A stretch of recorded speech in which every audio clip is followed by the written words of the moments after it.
Hi everyone and welcome back to another update here at the farm. A lot to report back on, including papaya grown from seed and harvested. We'll let you know how it tastes. And here we're standing where our massive banana palm was. I can't believe it is even bigger than this one, but it was. So we're on our way to harvest our first rack of bananas. They're called banana or buhijau, which is green banana. We haven't Googled it, but our local family here that helps us on the land said you just, you just tap it there a little bit and then slowly but surely it falls. So let's, let's give it a go. I'm just practicing my circus skills. There it goes.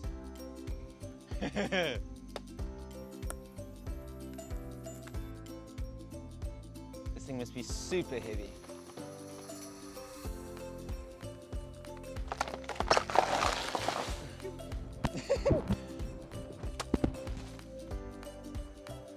Yo, I need 2 hands on it.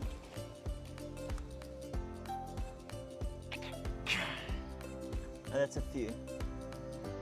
Okay, I'll take this side. A two-man effort.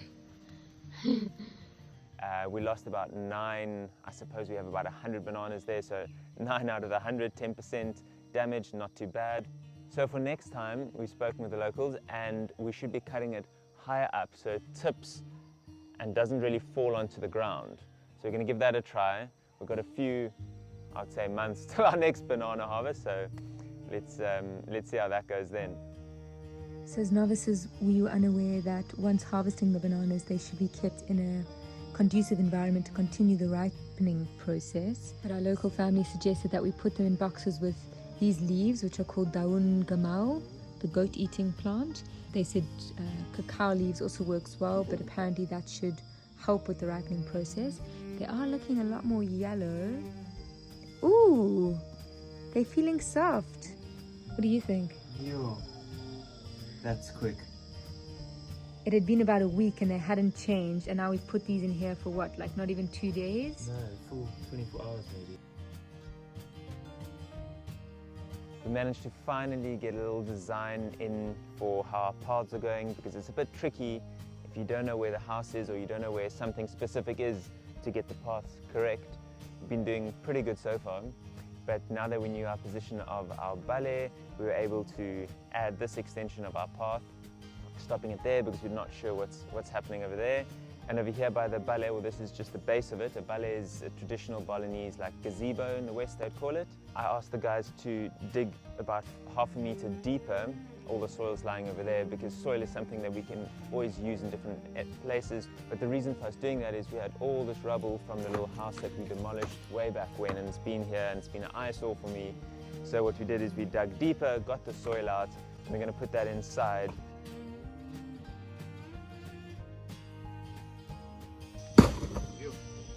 Got some friends in the background.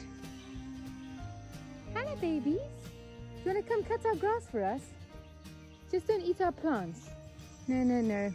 You can't eat my plants. You must go back next door. Please? Oh, some free compost. We're getting some free compost, Chris. Thank you. Thanks. It's very kind of you.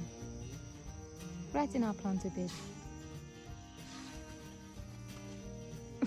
Careful, there's a plant there. So now we need to put a bamboo fence up so that you can't come through because you want to eat all our plants.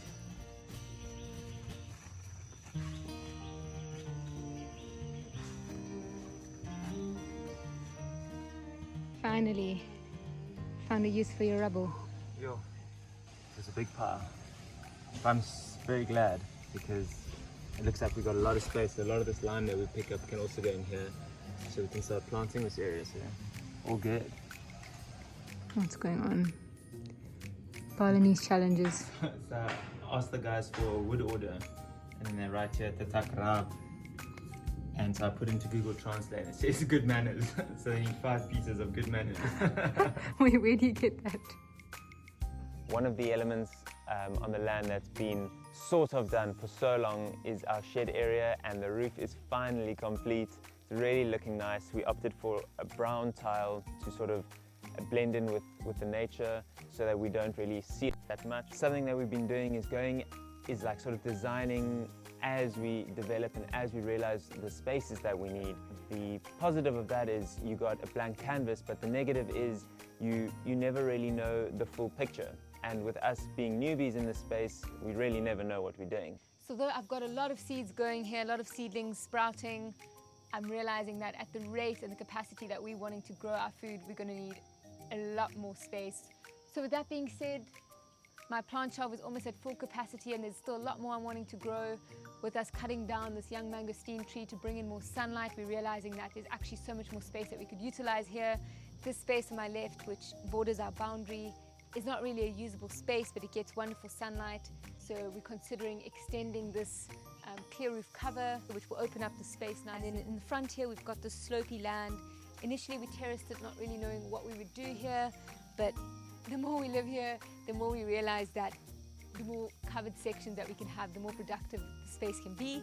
And so we're considering taking a drop here to level out this ground, putting some concrete in so that we don't have just a muddy smush to walk on, and extending this roof all the way to that mangosteen tree so we have this beautiful open area for me to grow more plants, more fruit trees, more seedlings. With that, we're going to be tripling the space that we currently have. So it just goes to show we highly under-anticipated how much space we need. I think Chris had kind of pushed me to create more space, but I was trying to keep it nice and quaint. So that's the plan. It's in design phase, it's in conceptual phase, but we'll keep you up to date on how it goes.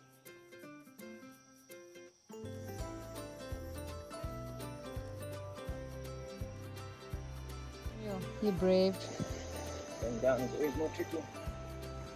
So Chris is busy cleaning up around our stream because there's water that runs here. It's eroding this land on the sides at such a rapid rate, and we don't want to lose our banana trees and our fruit trees, so we're needing to stabilize this land somehow. But the first step is to clear it so that we can see what's going on here. So something that we had to do most probably a year ago was properly eradicate all the vines. But the vines look super beautiful for us. Coming from a city, it looked so jungle, so mysterious, so mystical. But alas, it kills everything. I didn't allow Chris to take it down. I should have overruled you then. Yeah, we're just needing to clear it because it's just taking over everything that we're trying to grow. It's taking sun away. Sun is essential, and we don't know really what space we have available because we think it's completely shaded. So I think it's a very good exercise to do. There's a lot of spots on the land, maybe 6 different spots I can think of similar to this. So slowly, slowly, palan palan, as they say.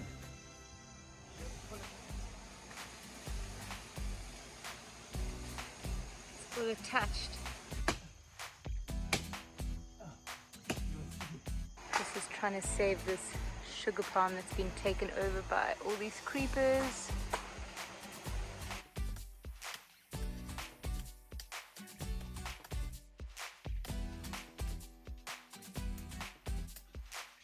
Ew.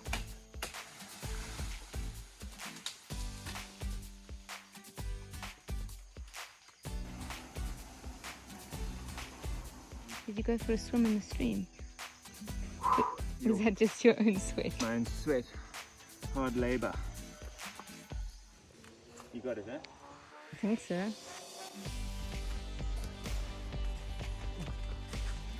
So we're finally going to secure our split durian tree. That's a big drill bit you got there. A long drill bit. I wanted longer, but I couldn't find it. Dr. Chris is really underway.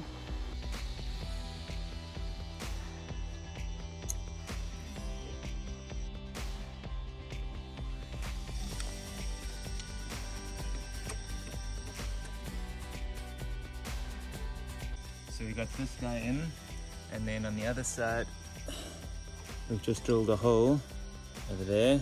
So we're going to pop this guy in now. It's going to go in there. One side, and we're going to put the crocodile clamp in the middle. And here's my helpful elf. What you got for me? Crocodile. Trying to record this while we Not gonna happen. There it's going on the top of a 6-meter ladder with a handheld phone recording. Hence the averageness. I like the hammer holder. Yeah, here's my hammer holder. Came in super handy. Putting on the nuts and bolts. Is that what you call it? Nuts and bolts? This is the nut and then this is the bolt. What did you say? That's it. Sounds like you're grateful you got a cordless. Beautiful sunset from up there.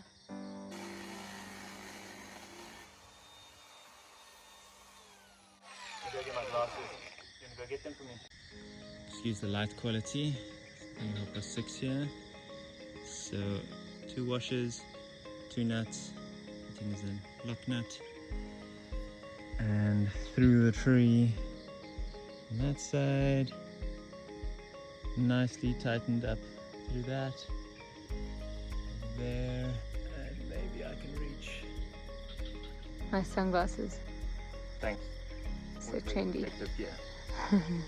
So, our split durian, which when we arrived on the land was quite a centerpiece for us, as it's really the center of our top flat section where we mainly live. And now with us putting our ballet, which is like a little gazebo next to it, and then also planning the natural swimming pool exactly in line with where it would fall, and it's a producing durian, we decided to keep it as well as sort of clamp it together. So we've done the one higher up, but now it's getting a bit dark, so we'll finish it off tomorrow and then do another one a little bit lower, and that should keep it pretty stable for quite some time. And how did you get this crocodile idea? So we got the idea on YouTube, but I have altered it slightly with what resources I had available here locally. I think it's turned out quite well, nicely adjustable, pretty strong. Yeah, only time will tell. So what we got here? So I needed you to just come check before I went too far. But we were talking yesterday, this is our general design. So this is our stick design before anything really happens. But I started working on this and this takes effort, so please cast an eye and let me know if you're happy with the curve. We're wanting to designate this space over here as our fire pit outdoor sort of meter space.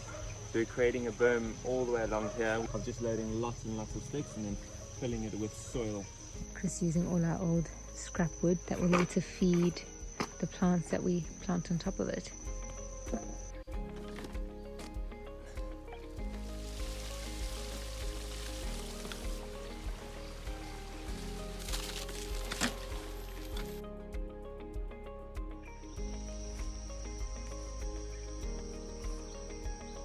So as you can see, this side of the land is very shaded, hence there only being ferns and weeds growing here mostly. And that's because these teak trees are blocking all the morning sun with their foliage. So we're going to be trimming these teak trees all the way up to bring in that beautiful morning sunlight so that we can start growing more productive species here. How's it going? Maybe come this side of me because of sun. It's going good. Yo, but there go high. Risky business. Yo, risky business. Are they safe? They are. It's going to be a massive difference. Yo, so much light. It's going to be incredible. I'm so glad we're doing this. The challenging part is that we've already planted so many of these young fruit trees around that have got a year's growth on them.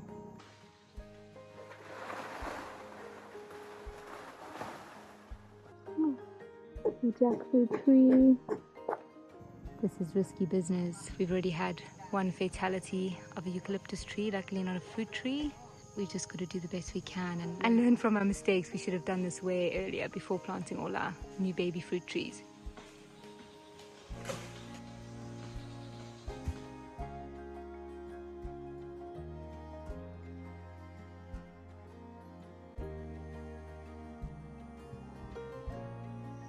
The sun is coming through. There she is. Over the next couple of weeks, we're going to be turning this biomatter into mulch, combined with some chicken manure to feed all our fruit trees. So I never give Amy any flowers, so this is the perfect moment. So I'm sitting in the aftermath the aftermath of our tree trimming. We trimmed 20 pretty mature teak trees pretty high up as well. And if you know teak trees, they've got a lot of foliage, so there's a lot that we need to clean up over the next while. And what we plan on doing is separating the sticks, the larger sticks, from the leaves. That's what we pretty much did while they were trimming, so we did a pretty good job with that. So from tomorrow then we're going to be separating the even bigger twigs within these bunches so we can start shredding. We're going to be shredding it in our shredder all over the land. We're even going to carry the shredder to the other side, we've got so much. And then we're going to get some compost, because we're also prepping for the fruit season, which is coming up. So we want to give our fruit trees some food. So we're going to do that with some shredder greens and then some brown on top to prep it for the dry season / fruiting season.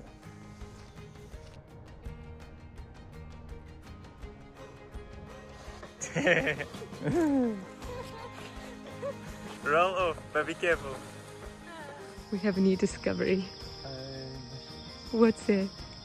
We've got the most beautiful view of the volcano that we never knew we had. Since cutting the teeth. So all in all, we're so glad that we've done it. It might have been a year too late, but at least we've got enough energy now to maximize that area and really just start landscaping, terracing and planting that area. And then when we thought it couldn't get better, by cleaning all of the trees out and also pulling down a lot of these reeds, we realized that there's a random tree that we couldn't identify. And supposedly it's an avo tree. I think it's just busy recovering because it's completely infested with creepers, but the leaves are really looking good, so who knows, we might even have some avos soon.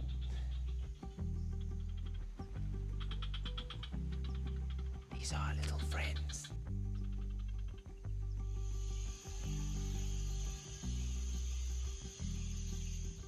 So these are our very, very first bananas, homegrown on our land, from our land. We've been told by our local family that work with us here that it's buhijao, which is a green banana, but the way they've ripened, they've gone pretty yellow, so we not sure. We think it could be bu ambon.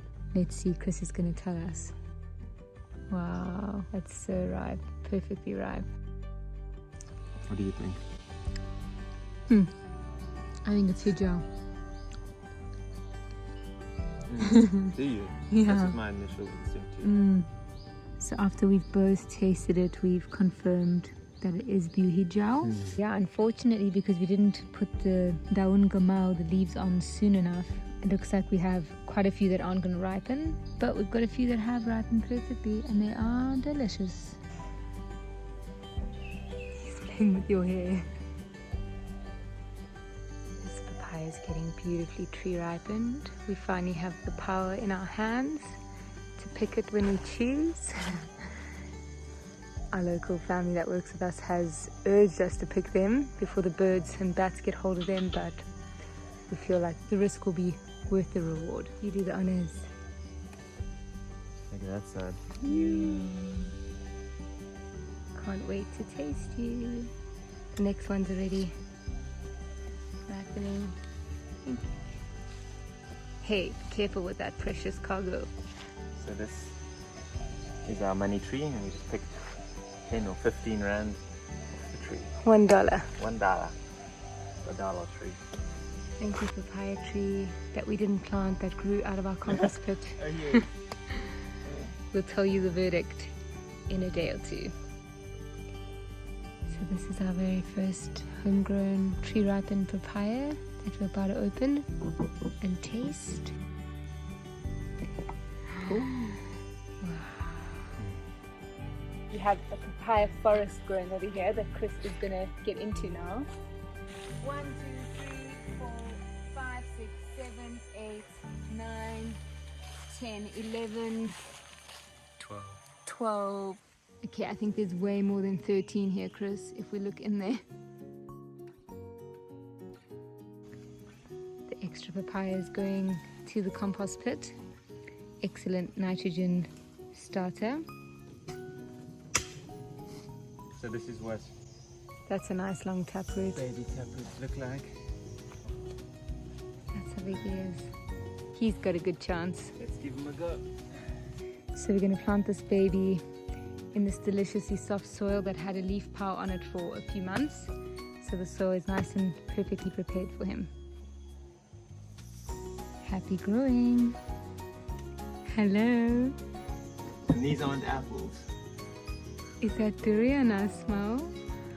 My goodness, I should let you go to town on your own more often.